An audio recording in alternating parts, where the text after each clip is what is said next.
What's happening, everybody? Justin, Bridgewater's Finest on YouTube, Blockbuster_guy on Twitter, fueled as always by the great folks at NerdTees, as well as any throat-soothing lozenge, sore throat situation remedy that you could possibly imagine. And welcome to Week 11 of my weekly NFL football pick show for the 2018-2019 NFL regular season and postseason.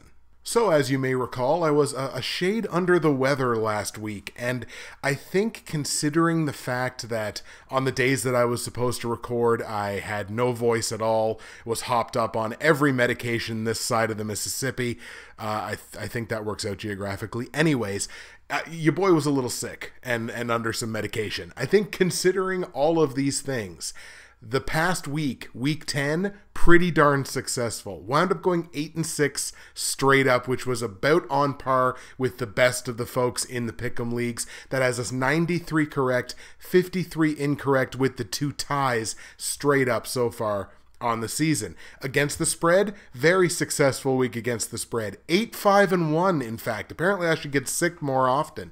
8-5-1 against the spread has a 71-73 with our 4 pushes now so far on the season. Over under, we even broke even. 7-7 in week 10. That has a 64-83 with 1 push on the total so far. But man, look, 500 over under, a pretty good week against the spread and better than 50% straight up, considering I felt about half a man for the last week. That's pretty good. Platinum, gold, silver, and bronze picks were pretty well all good. Now, I did miss my bronze pick because the New England Patriots, for whatever reason, put up the most random just fart of the season against the Tennessee Titans, losing that game 34-10. Other than that, Green Bay took care of Miami 31-12.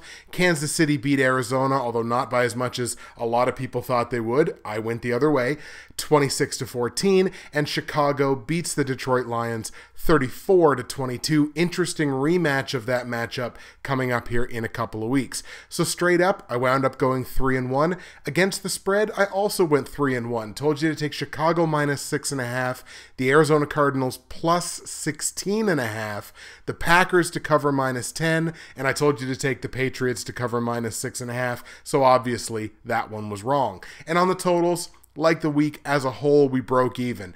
I did correctly tell you to take over 45 points in Chicago and Detroit, and told you to correctly stay under 46.5 points in New England and Tennessee. That was close, got to 44, but we hit our under there. We did miss the other two. I told you to go over 49.5 points and over 47.5 points in Kansas City and Green Bay, respectively. Those two did not work out. Green Bay was close, got to 43, but they didn't work out. So 3-1 straight up, 3-1 against the spread, 2-2 on the over-unders. Successful week. Looking now at the Bridgewater's Finest and official NFL YouTube prognosticators pick'em pools, starting with the Bridgewater's Finest pool, still sitting in 14th place out of 43, 792 out of 1,174 possible confidence points. That's a clip of 67%. We're in a good spot, but need to push forward. In week 10, I brought in 68 of 105 possible confidence points. That's a clip of 65%, not quite going in the right direction. Shout out to our week 10 winner, Potvin's Picks. Potvin has been a viewer of mine for a few seasons now, I believe. They also went 8-6, same straight up record as me, managed the confidence points a little bit better, 76 out of 105, that's a clip of 72%, good enough to win the week. Billy B remains our overall leader, same straight up record that I have, 93, 53, and 2. Billy B's got 842 out of 1,174 possible confidence points. That's a championship clip of 72%. Worth pointing out, the top 10 in this pool are all within 35 points of each other. The top 14, which ends with me, are all within exactly 50 points of the leader. So it's still very tight, still anybody's game, but we're heading into the championship rounds. In the official NFL YouTube prognosticators pick'em pool, which is and against the spread pick'em pool, I'm moving up the ranks. I'm now tied for 5th out of 50, so somehow we lost somebody doing picks. 71 out of 148 games picked correctly against the spread based on Yahoo's lines. That has me at a clip of 48% on the season. It's not good, but it is good enough to be sitting within the top 5 across the pool. In week 10, got 8 of the 14 games picked correctly. That's a clip of 57%. We need a few more weeks like that to start getting us on the happy side of par. Shout out to our week 10 winner, Andrew JW Pats fan 1989. That is Andrew Warren, a fellow NFL YouTube prognosticator. Had himself a pretty darn good week, 10-4 against the spread. That has a clip of 71% and good enough to win week 10. Gavin O'Connor remains our overall leader. 77 of the 148 games played so far in the NFL picked correctly against the spread based on Yahoo's lines. That's only a clip of 52%, so that's still very much anybody's game. The top 5 in this pool, which of course ends with me, are all within 6 picks of each other. The top 10 within 7 picks, so really bunched up at the top. One good week is good enough to take you from 7 or 8 all the way up to a tie for first or second. So shout out to Potvin's Picks and Andrew JW Pats fan 1989 for winning week 10, and to Billy B and Gavin O'Connor for being and remaining the overall leaders. Let's take a peek into Fantasy Corner and see how my 8 fantasy football teams did in week 10 action. Split the difference. We went 4-4 in the Professionals Dynasty Fantasy Football League. I did pick up the win, the late win, a Sunday night win. In fact, I had to hold on against Chris Carter, the Tomorrowland Movers. 8 straight wins in my own pool now has me sitting at 8-2 and in first place. But I got a week 11 matchup coming up here with Antonio Brown. Notes that is Conrad Parrish. He is new to the league this year. He's in second place, so first versus second matchup this week. It's a projected win for me right now, but it's going to be a very tight matchup. In the official NFL YouTube Prognosticators Fantasy Football League, I dropped my 3rd straight game this past week, a loss to Keith Bailey, Beetle Bailey in the league. That has me 6-4, but I was 6-1. I got a week 11 matchup with Chris Carter, the Gracie Manor Ghouls. That's another projected loss for me, and I'm really falling down the standings here as we head towards the playoffs, and things are starting to get a little tight. So thank you to Chris Carter and Keith Bailey for the matchups last week, and Conrad Parrish and Chris Carter again. Let's knuckle up and do the damn thing in week 11. And I'll take this opportunity, as I always do, to remind you that if you go to the description of the video on YouTube or on the episode on SoundCloud or iTunes, you're going to find all my results from week 10, all my straight up against the spread and over-under plays for week 11. You're going to find information on joining the Bridgewater's Finest and official NFL YouTube Prognosticators Pick'em pools. You're going to find information on joining the NFL YouTube Prognosticators Facebook page, and you're going to find information on our sponsor, the great folks at Nerd Tees. So this is what you're going to want to do. And this is personal from me to you. You're going to want to go to nerdtees.ca. You're going to want to take a look at the over 100 blends of green teas, black teas, matcha teas, loose leaf teas, and tea accessories. You're going to want to take a look at all that stuff. You're going to want to pick and choose, find some stuff that you think you might be interested in. You're going to make yourself a little shopping cart, right? It's online commerce, you know the deal. You're going to want to use the promo code BWFinest, because what's that bad boy going to do for you? As you slap the top of it, you say you can fit so many 15% discounts in this thing. Going to save you 15%. You're going to get free shipping if you live in the Great White North of Canada. Free shipping on any order over $50. If you're in the US, you're going to have 2 little clicks of a button and bingo bango, like magic, everything is going to be in US dollars for you. Great conversion on the US dollar. And you're going to buy from nerdtees.ca. Why? Because you're going to find yourself something to love. Or you're going to find someone you love something to love. Christmas is right around the corner. Great gift ideas abound on nerdtees.ca. Today's blend is Japanese Orange Cooler, and it is really going to help me get through this episode, as I can already feel the scratchiness coming. nerdtees.ca, promo code BWFinest, save 15% at checkout, free shipping in Canada, never been a better time. All right, week 11, we are on a short week. Again, one of the shortest weeks of the season. Only 13 games, a baker's dozen worth of NFL action in week 11. Let's waste no more time and get right into it, starting with the Thursday Nighter. We're going to kick things off in Seattle, where the Seahawks are going to play host to the Green Bay Packers. Seattle, of course, in the past has not always been the most hospitable spot for Green Bay. The NFC West is essentially spoken for. The Rams are at 9-1. Seattle is in second place, but they're still under 500 at 4-5. Now, the Seahawks have only played 3 home games so far this season. They've lost 2 of them, so it may potentially be time to start talking about, or I suppose stop talking about, Seattle as being this like impregnable fortress for the Seahawks. They're under 500 at home right now.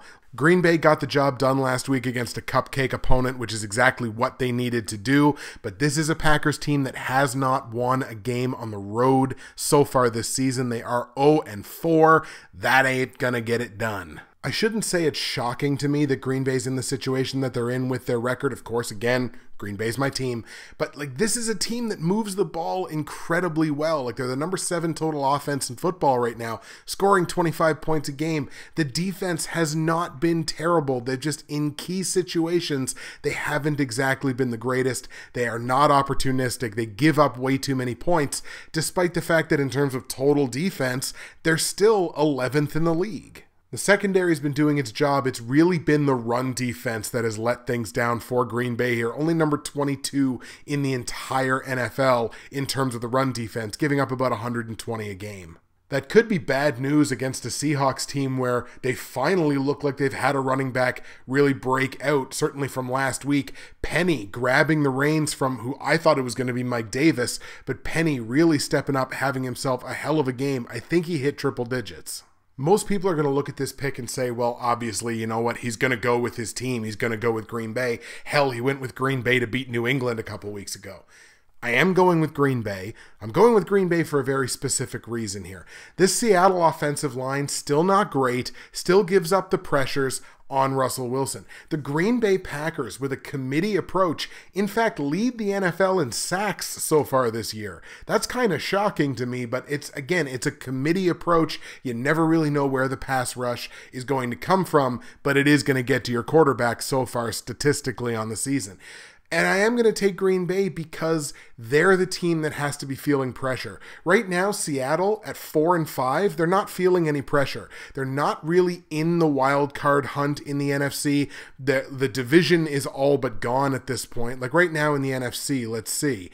It's 6-3 and 5-3. So, I mean, Seattle's a game and a half back of the wild card at this point. I got to look at the team that needs to win versus the team that doesn't necessarily need to win yet. I really think Green Bay is a team that needs to win because this division is not totally out of hand yet. You got the Bears at 6-3, Minnesota at 5-3-1. If the Packers win this week and Minnesota loses, all of a sudden, boom, you're now tied at 5-4-1. Maybe Chicago drops their game and this division is still wide open. So Green Bay is in win now mode very much. I don't see Seattle as being in the same situation, so I'm going to take the team that's in win now mode. I'm going to take Green Bay on the road in Seattle to do what has been very difficult for them, which is to beat the Seahawks in Seattle. Against the spread, Seattle is a 2.5-point favorite at home, which makes sense. The Packers is 2.5-point dogs. I like them to win outright, so let's take Green Bay plus the 2.5. Total in the game is 49. I have it capped more than a field goal under this, so I'm going to stick under. Let's stay under 49 points in Green Bay, Seattle. Let's go to Atlanta now, where the Falcons are going to come home and play host to the Dallas Cowboys. Cowboys coming into this game on back-to-back road games. These two teams come in with identical 4-5 records, going in the opposite direction from the previous time out. Atlanta losing a shocking game against the Cleveland Browns by 2 possessions, 28-16, virtually inexcusable for this Falcons team. Dallas, on the other hand, coming up huge with a division win against the Philadelphia Eagles by a touchdown, 27-20.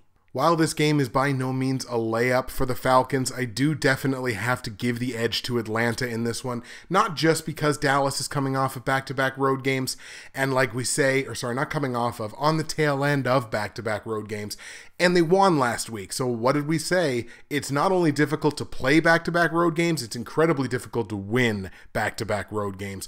So I give Atlanta the edge there. Dallas only 1-4 away from their own building this season. Atlanta is over 500 at home.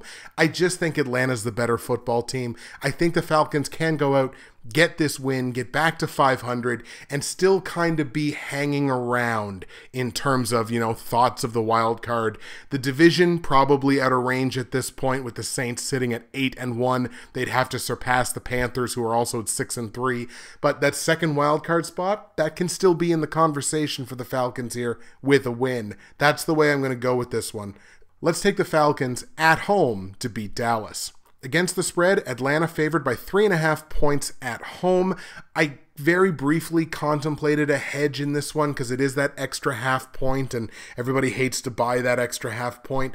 It's just too small of a margin for me to hedge. If I like Atlanta to win the game, I like Atlanta to win the game. That's a small price to pay. So we're going to go Atlanta minus the 3.5 points. Total in the game sitting at 48. I personally capped it just a littlest bit lower than this, but the two teams are combined 10-8 on the over-under, so slight lean towards overs there. I think I'm going to have to go over on this one. That 48 is just, it's a high 40, but it's still kind of a middling number. So let's go over 48 points in Dallas, Atlanta. Let's go to Detroit now. Battle of two teams going in the opposite direction, going in the wrong direction, I should say. The Lions at home playing host to the Carolina Panthers. Lions losers of 3 straight games and not looking particularly good while they're doing it. Carolina coming off of getting embarrassed on Thursday Night Football against Pittsburgh to the tune of 52-21. Carolina will, of course, have the benefit of having the long week to prepare for this game. They'll be a little extra rested, but this is back-to-back road games for the Panthers. These are two teams basically on the complete opposite of the spectrum. Detroit's 3-6, Carolina's 6-3. One team is very much in the playoff picture. The other team certainly on the outside looking in. One team is scoring more than they're being scored on. The other team is being scored on more than they're scoring. One team is unbeaten at home, but only 1-3 on the road. The other team kind of middling at home, very much not very good on the road.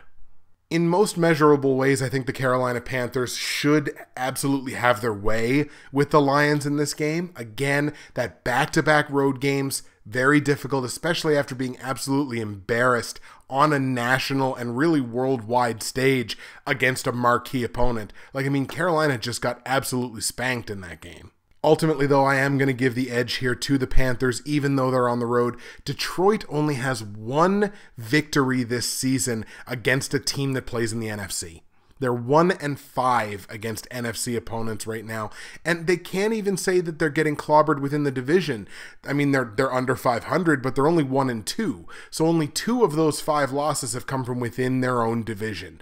Things are not going well for Detroit, and of course, having now traded away Golden Tate, essentially Marvin Jones is your number 1 receiving target. The run game kind of coming along a little bit, but I still get this feeling that they're not willing to fully commit to Kerryon Johnson at the running back position. I think the sooner they make the decision to do that and fully commit to the idea of having, not a bell cow running back, but somebody that can run the ball 20 times a game, you got to commit to that. I think they'll be better off for it. I don't know that they're ready to do that. Panthers have too many weapons here for what's not a very good defense. So let's take Carolina on the road in Detroit to beat the Lions. On the line, Lions are 4-point dogs at home. Again, Carolina, 4-point favorite. Sort of the same deal with Atlanta and Dallas. I very briefly considered hedging my bets in this one because I was like, 4 points. I got to buy quite a bit extra. But again, it's just too small of a margin, I think, for me to hedge. If I really like the Panthers to win the game, I'm sure they can cover 4 points. So let's take Carolina -4. Total in the game, 51 points. I personally capped it a few points higher than this. The two teams are a combined 12-6 over-under this season. Pretty strong lean towards an over. So let's take over 51 points in Carolina-Detroit. Let's go to Indianapolis now, one of only a handful of division matchups to be found on the schedule this week. Colts at home playing host to the suddenly surprising Tennessee Titans. You want to talk about coming from nowhere. The Titans now sit 5-4 on the season. They've won 2 straight games. Really, really, really good sign for the Titans. And I have to give praise to one particular player. Derrick Henry, man. After spending most of the early part of the season as like the forgotten man at the running back position for Tennessee, Derrick Henry has quietly scored touchdowns in 3 consecutive games. In my opinion, with the fantasy player that I am, Derrick Henry holds flex value rest of season as a fantasy football asset. He is available in more leagues than he is not available. His ownership has gone down about 4 to 5% in the last week. In my opinion, buy Derrick Henry. From a fantasy perspective, don't actually try to buy him in real life. There's some really weird connotations behind that. I should probably have chosen a better word. This is to take nothing away from the Indianapolis Colts. The Colts, after being 1-5 on the season, have all of a sudden reeled off 3 straight wins. That offense is humming. It's the best offense in that division. It's among the best offenses in the entire AFC. They are scoring points. The defense still not great. They're the worst scoring defense in that division, one of the worst scoring defenses in the AFC. But if you can score more points than you give up, you're going to win football games. I think we can safely say at this point that I think Andrew Luck is fine. 266 yards passing per game for the Colts this season. They're also putting up $113 on the ground, doing no small part to Marlon Mack. But like this team can move the ball both ways now. It's not just a one-dimensional offense. And they're doing the most with that yardage, 28.9 points per game. This Indianapolis offense is one that you have to worry about now. Again, on the defensive side, not so much. Number 23 total defense in the NFL this season, giving up over 100 yards rushing, 268, more than 268 rather, per game through the air. So look, the defense isn't exactly great. I'll tell you a team that does have a great defense. That's the Tennessee Titans.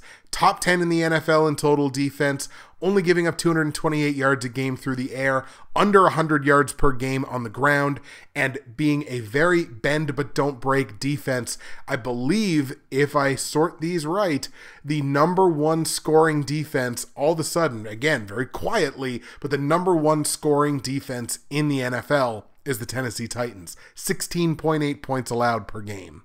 So this feels to me like very much a classic matchup of offense versus defense. I think I have to skew just the littlest bit towards the offense in this football game, though.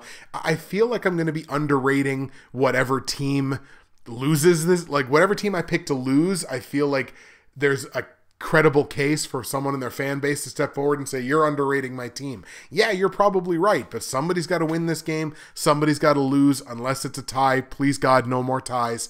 I think I'm going to take the Colts here. Maybe I'm just leaning on them because they're playing at home. If that's the case, so be it. I think this is an incredibly close matchup. It'll be one of the more fun games this week to watch. I'm going to take the Colts at home to beat the Titans. On the line, and as a reflection of how close this matchup is, Colts are the favorites, but only by 2 points. Since I like them to win and it's a small price to pay, let's take the Colts -2.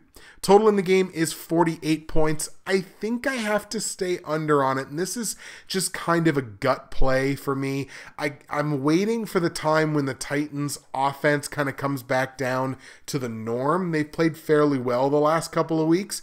I don't know that we're going to see another Derrick Henry touchdown this week. I just feel like that number is too high. I get that Indianapolis can score points, but Tennessee is the best team in the league at keeping points off the board.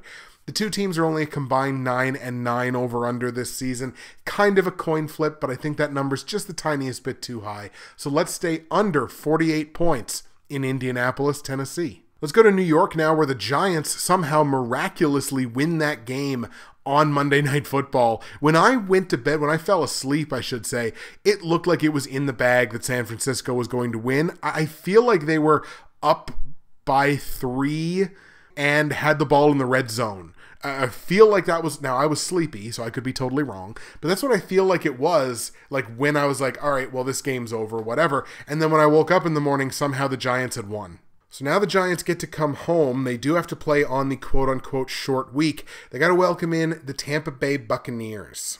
Giants picking up just their second win of the season on Monday night. They're now 2-7 on the year. Somehow, shockingly, both of their wins have come on the road. They have not won a game in their own building this year. The Bucs, losers of 3 straight games after evening their record at 3-3, giving up just buckets and buckets loads of points. Now, at the very least, they can score their way out of trouble sometimes. Looks like they found yet another weapon on the offensive side in Adam Humphries, and it looks like Fitzpatrick is gaining some trust in Adam Humphries, so he's definitely somebody that you got to pay attention to on that offensive side for Tennessee.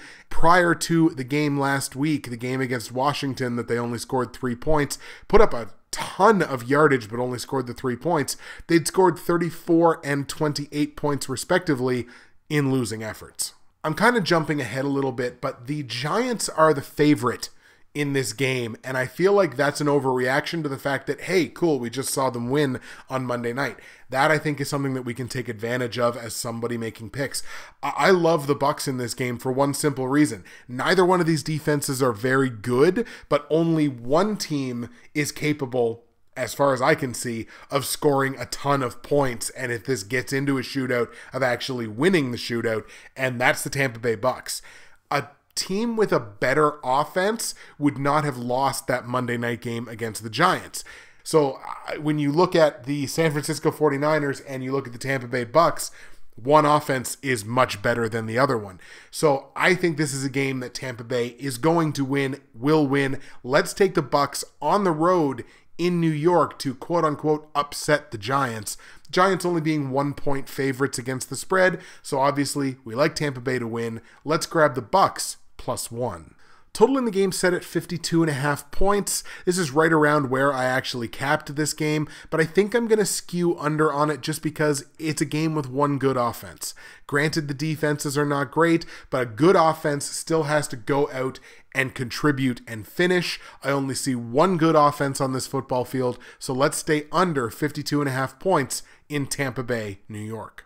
Let's go to Washington now, where the Skins, coming off of that aforementioned 16-3 victory against the Tampa Bay Bucs, get to welcome in the Houston Texans. The Houston Texans, the first of 4 teams coming in off the bye. Skins, as we mentioned, won 16-3 last week against the Tampa Bay Bucs, leading the NFC East at 6-3 by 2 games. While that might be about par for the course for the Cowboys, that is an incredibly disappointing statistic if you're a fan of the Philadelphia Eagles. Despite the Skins being 6-3, they're only scoring 1 more point on the season than they have given up, 176-175. Basically, that means the wins are close, the losses are kind of blowouts. Again, Texans coming into this game off the bye, they sit at 6-3. They're leading the AFC South only by 1 game over Tennessee, which again, how surprising has Tennessee been? But the Houston Texans, 1, 2, 3, 4, 5, 6. Count them. 6 straight wins for the Texans, probably entering the bye week at the worst possible time. You'd almost want to keep as much of that momentum as possible, but now what they've gotten, not only with the 6 straight wins, now they're healthy, now they're better rested. They've got to be feeling good. Texans have the same record on the road as the Redskins have at home, that being 3-2. So 2 of the Skins' 3 losses this season have come at home. Notably, Washington has not beaten an AFC opponent yet this year. They've only played 1. They're 0-1 against AFC teams. Against NFC teams, Houston has actually won a game this season. This is a battle of 2 top 10 scoring defenses as well, so points in this game will absolutely be coming at a premium. So when you go over and you look on the offensive side, really I think there's only one team that is going to be vastly more capable than the other one of moving the football and generating points, and I think that's the Houston Texans. Took a little coughing fit there, pardon me. The Redskins are 7th from the bottom in the NFL in terms of total offense, only 0.2 of a yard behind the Cincinnati Bengals. But unlike Cincinnati, that's actually turning that yardage into 26 points a game, Washington's only scoring 19.6. You take a look, Houston, in both cases, significantly better moving the ball, and they're turning it into more points. In a matchup where the defenses are relatively similar, kind of a wash, you got to skew to the better offense, certainly who's better rested. Even though the game's in Washington, I like the Texans in Washington to hang a loss on the Redskins. On the line, Washington a 3-point dog at home, so Houston 3-point favorite. We like them to win. Relatively small price to pay. Certainly running the risk of a push here on a key number, but let's take Houston -3. Total in the game is 42.5 points. I personally capped it a little bit lower than this, and the two teams are only combined 6-12 on the over-under this season, so I think we're going to stick under on this, even though it's quite a low number, though not the lowest that we'll look at this week. Let's stay under 42.5 points in Houston, Washington. Let's go to Arizona now for the battle of who gives a damn. Cardinals playing host to the Oakland Raiders. Cards fell back down to earth this week, losing to the Kansas City Chiefs, although that game was only 26-14, so not only was it lower scoring than I think most people expected, but, I mean, they hung around. That's only 12 points. The Raiders, yeah, fair enough. 5 straight losses for the Raiders. They have not beaten an NFC opponent yet this year. This will be their last game, I believe, this season against an NFC opponent. But I just have this gut feeling that this is exactly the kind of game that the Oakland Raiders will come out and win. They're one of these teams that, like, again, I can say fade the Raiders rest of season because they're absolutely trying to tank, and then they would come out and win a game like this. Most people are on Arizona in this game, and I can't say that I blame you whatsoever. I just have this weird gut feeling about Oakland, even though the game is in Arizona. Maybe Oakland rallies around these Californian wildfires, who knows? I have no idea, but for whatever reason, my gut says Oakland. I think we're going to have to go Oakland. On the line, Arizona favored by 4 points at home. That's just way too many for me. I don't know that Arizona's a better football team than Oakland, but certainly not 4 points worth. So we're definitely going to hedge our bets even if we didn't like Oakland. But we like Oakland to win, so we're going to grab the Raiders +4. Total in the game, 40.5 points, the lowest total of the week that's actually been released. I have this capped significantly higher than this because neither defense is very good. So I think we're going to go over on this one, over 40.5 points. My coughing is starting to get bad, so we're going to pick things up here a little bit. The Chicago Bears, we're going to go to Chicago now, playing host to the Minnesota Vikings. Vikings coming into this game off of their bye and should have a returning Dalvin Cook. This, of course, an NFC North matchup, and this basically is the matchup for the division right now. Chicago sitting at 6-3, Minnesota 5-3-1. Chicago coming in having won 3 consecutive football games, playing very well right now. And you can't tell me that there is a single person among you that would have looked at, week 11 and said, well, week 11 of the season, the Chicago Bears would be the best offense in the NFC North. The Vikings so far have done their job away from their own building. They're 2-1-1 on the road, so they're above 500. They've also done their job in the division. They have not lost a division game yet, whereas Chicago has. But the real key number here that stands out to me is the Chicago Bears are 4-1 in their own building. The conversation around this team is, well, they kind of struggle at home compared to some other teams. Maybe they're arguably a better road team than they are at home. Man, they got the best home record in the division right now, unless you count Green Bay. I think this is one of those matchups that really depends on where the game is being played. Since the game's being played in Chicago, I actually like the Bears. Also, welcome back to football, Dalvin Cook. Here's Khalil Mack. This could wind up being one of the more entertaining games of the week. I'm going to take the Chicago Bears at home to hang a big loss on the Minnesota Vikings. On the line, Chicago favored by 2.5 points at home. We like them to win. It's a small price to pay. Let's take Chicago minus the 2.5. Total in the game, 45.5 points. I have this capped more than a field goal, higher than this. So let's go over 45.5 points in Minnesota, Chicago. And the last game we're going to look at before we get into our platinum, gold, silver, and bronze picks for week 11 is the Los Angeles Rams playing host to the Kansas City Chiefs. Worth noting that this game was originally going to be played in Mexico City, but because of the concerns with the field conditions, apparently they're just atrocious, this game has been moved back to LA. Obviously, this is going to be an offensive showcase on both sides. You're talking about 2 top 5 offenses in this game and 2 defenses that kind of like to leave things at home and just rely on their ability to score points. This also features one of the marquee running back matchups in the NFL, Todd Gurley versus Kareem Hunt. in what I legitimately think will be a matchup of last team to possess the ball wins, I'm actually going to take the underdogs in this one, and in this case, the underdog in this game is the Kansas City Chiefs on the road in LA.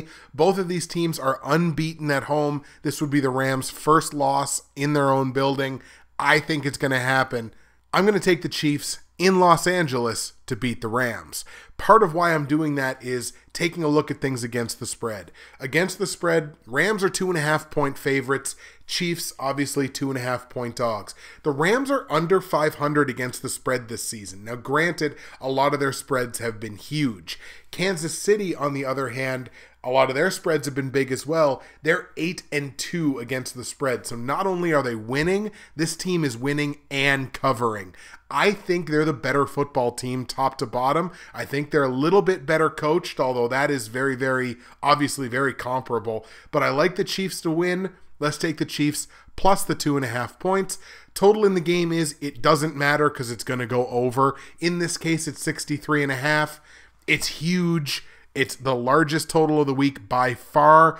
Take the over on it. I look at a game like, I believe it was Rams and Saints from a few weeks ago, where the total was like 65 or whatever. We took the over on it, and I think they scored 80. So that's going to be very comparable to what you're going to see this week. Go over 63.5 points in Rams Chiefs. All right, folks, platinum, gold, silver, and bronze picks for week 11 in the NFL, starting at the bottom, as always, with the bronze pick, where I'm 6-4 straight up, 5-4-1 against the spread. The only pick where I'm actually above 500 against the spread. On the totals, only 3-7. Not good. My bronze pick sees the New Orleans Saints at home playing host to the Philadelphia Eagles, the under 500 defending Super Bowl champion Philadelphia Eagles. This is not necessarily something that I thought that I would be saying. I don't think the Eagles' offense can hang in this game. I think the Eagles head and shoulders have the better defense in this game, but when you're the Saints and you're scoring north of like 35 points a game, I don't know that there's a defense in football that can stop you. Now, if there was one in the NFC, maybe Philadelphia would fit that mold. But Philadelphia also now has just lost Ronald Darby for the season, one of their better players in the secondary. That is going to be incredibly painful against a Saints team that very obviously is all in to win this season. Yeah, Des Bryant went down with that injury. They immediately turned around and signed Brandon Marshall. So they are very much in a, look, win now mode, focus all on the offense to win us a championship. Maybe that's what they're aiming for. Maybe they think like, look, maybe this is Breeze's last year. We got to win a championship. So they're all in to do that. I think the Eagles are just going to be a bump in the road here. So we're going to take the Saints at home to beat the Eagles. On the line, Saints favored by 8 points at home. That's just disrespectful. Even without Darby, you have to give enough credibility to this Eagles defense that they will be able to keep some points off the board, and you got to give enough credibility to the Eagles offense that they should be able to keep this game relatively close. 8 points is too many for me. Let's take Philadelphia plus 8. Total in the game, 54.5 points. I had this capped just a couple of points above this. The two teams are only a combined 9-9 over-under this season, but I think I got to lean over on it. I don't think it flies over by any means, but Philly's more than capable of putting up points. So let's go over 54.5. Saints win straight up, but I'm taking the Eagles plus 8 against the spread, kind of hedging my bets there a little bit, but more so it's just too many points. In a game that goes over 54.5 points, that is your bronze pick. My silver pick, where I am 8-2 straight up, 4-6 against the spread and over under, sees the LA Chargers at home taking on the Denver Broncos. Division matchup here, Chargers and Broncos, two teams going in very much opposite directions.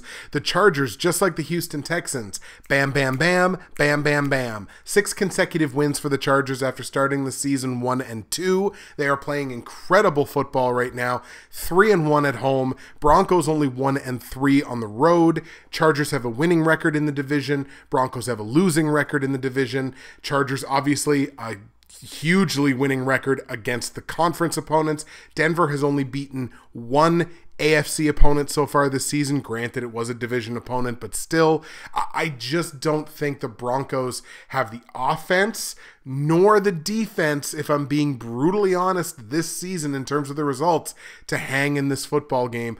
I'm all over the Chargers in this one. Let's take the Chargers at home to beat the Broncos, despite the fact that the Broncos are coming into the game off the bye. They will be well rested. I just think this is the Chargers game to lose. On the line, however, Chargers favored by a full touchdown. I think that's just a little bit too much for me in a division game. Two teams that, and coaching staffs, obviously, that know each other very, very well. I just think it's too many points. So I'm going to go Denver here. Let's take the Broncos +7. Total in the game, 46.5 points. I had this capped almost a touchdown higher than this, so we're going to go over the 46.5 points. We got the Chargers straight up, but we're going to take the Broncos +7 against the spread in a game that goes over 46.5. That is the silver pick. My gold pick, where I'm 8-2 straight up and an even 5-5 against the spread and over-under, sees an AFC North matchup, and it might finally get the blind Canadian cat off of my back. The Baltimore Ravens at home playing host to the Cincinnati Bengals, and holy crap, is there ever a ton going on in this game. So if you're the Baltimore Ravens, you're coming into the game off the bye, that's good, but you don't know who your quarterback's going to be. That's bad. If you're the Cincinnati Bengals, you fired your defensive coordinator. Usually that would be bad, but their defense is arguably the worst in the league, and it's on its way to being one of the worst all time. So that's probably good. Who's going to be calling the plays now on defense, at least in part? Head coach Marvin Lewis. That's bad. You know, I make this joke fairly often about weather people, about how weather people are the only people that can be wrong much more than half the time, and whoever makes the decisions turns around and says, okay, come back tomorrow. And I may have to amend that joke to also include Marvin Lewis in terms of coaching the Cincinnati Bengals. Even Bengals fans and like Bengals Homer fans are even like, we got to get this guy out of here. And when that's the case, it's probably time to get that guy out of here. So in a game with so much uncertainty, why in the world would I make this my gold pick? Quite frankly, you can't trust Cincinnati's defense to stop anybody. A JV team might be able to put up a bunch of points on the Cincinnati Bengals the way they're playing defense right now. And they've got pieces. That's why it's so frustrating, and I can only imagine what it's like to be a fan. Quite frankly, whether it is Joe Flacco at 65 to 70% or whether it's who I think it should be, which is Lamar Jackson, you might as well put the kid in. You're not going to find a better defensive matchup to make, your first NFL start. You're not going to find a better defensive matchup than the Cincinnati Bengals right now. So whether it's Flacco, certainly at less than 100%, or whether it is Jackson at 100%, I think Baltimore puts up the points here. I think their defense turns it around. Look, Baltimore has not been playing very well lately. This is a rebound game. It has rebound game written all over it for them. I like Baltimore here in a walk. Let's take the Ravens at home to beat the Bengals. Line information is difficult to find for this game because Vegas are being cowards because of the whole quarterback situation, but the line did open up at Ravens -3.5. It now sits at Ravens -4. Obviously, we're going to take that. I had kind of thought like, is 4 points too many? But once again, it's too small of a margin to hedge on. And you know what? It's under a touchdown against this Bengals defense. So let's take it. We're going to go Baltimore -4. Now, there is no total in this game right now, but I would imagine you're probably going to see a total somewhere around like 45.5. or 46 or 46.5. Something like you're going to see in like Denver, Los Angeles. If that's the total, go over on it. If the total begins with a 5, you might have to consider sticking under just because of the uncertainty. But if you get like a mid-40, a middling 40, I would say go over on it. So, Baltimore beats Cincinnati straight up. We're going to hammer Baltimore -4 against the spread, and we don't know the total, but follow that advice as far as I'm concerned with the total once it is finally released, and that's what we like for the gold pick.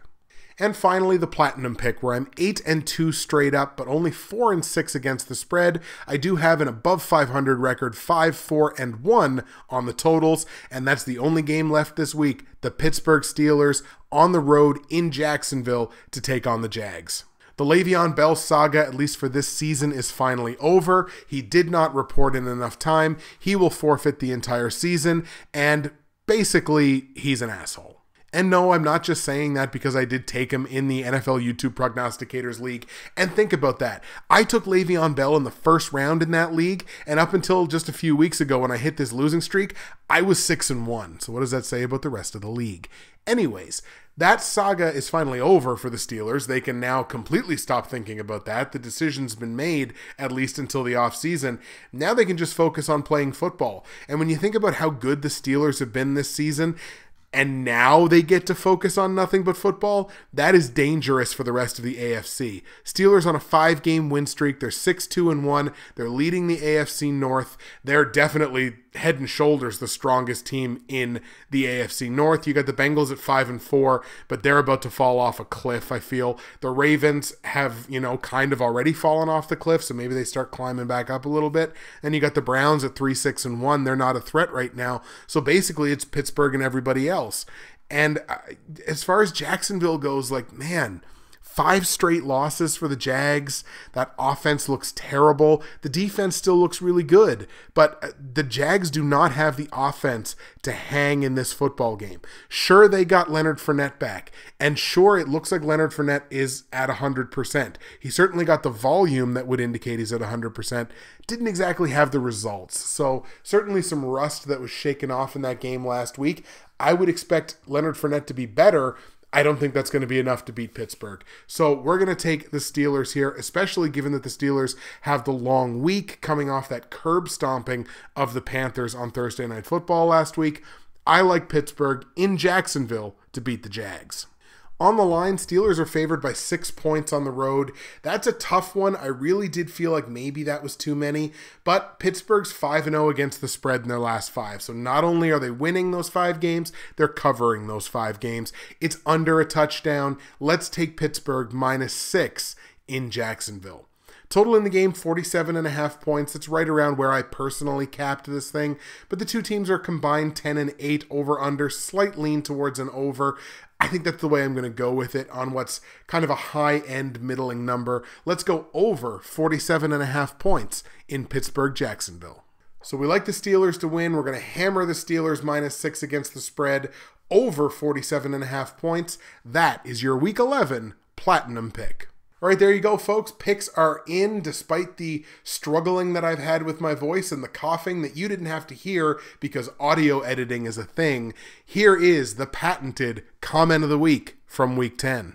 As everyone knows from the episode last week, I was not able to talk. It was only 7.5 minutes long. It was all text. I apologize to the viewers that I know I have because I was told this before. The viewers that I have that are visually impaired. Because if you can't really see what's on the screen, there's no real text-to-speech option or anything like that. So I do apologize to you for last week. The comment of the week from that Week 10 video goes to the man, the myth, the legend, the Godfather, the Prog Father, Gio Knows. Gio's comment on the episode last week is, "Miss that rich voice this week." Well, Gio, here you go. Try some sleepy lemon tea from Nerd Teas with a generous amount of gin. Oh, God. Gin, it's just I look at a bottle of gin and I'm like, how do I tell the difference between that and my father's aftershave lotion from 1989? I don't know. Gin, not so much for me. Good luck with the picks. Hashtag LTTMM, which for the uninitiated is Let's Take the Man's Money. Gio, I hope you took the man's money this week, but what you did take down is the comment of the week. Yours was the comment of the week from the Week 10 video. All right, folks, there you have it. Week 11, a little bit late, but it is in the books. Thank you so much again for being patient with me from last week, and thank you so much in advance for the views and the comments and the likes and all the interaction and everything that makes this as fun and as fulfilling as it is, not only for me, but for everybody in this community. That's it for me, Justin, Bridgewater's Finest on YouTube, Blockbuster_guy on Twitter, fueled as always by the great folks at NerdTees, nerdtees.ca, promo code BWFinest, all that great stuff. Thank you so much for listening. Week 11 is in the books. We will see you again in Week 12.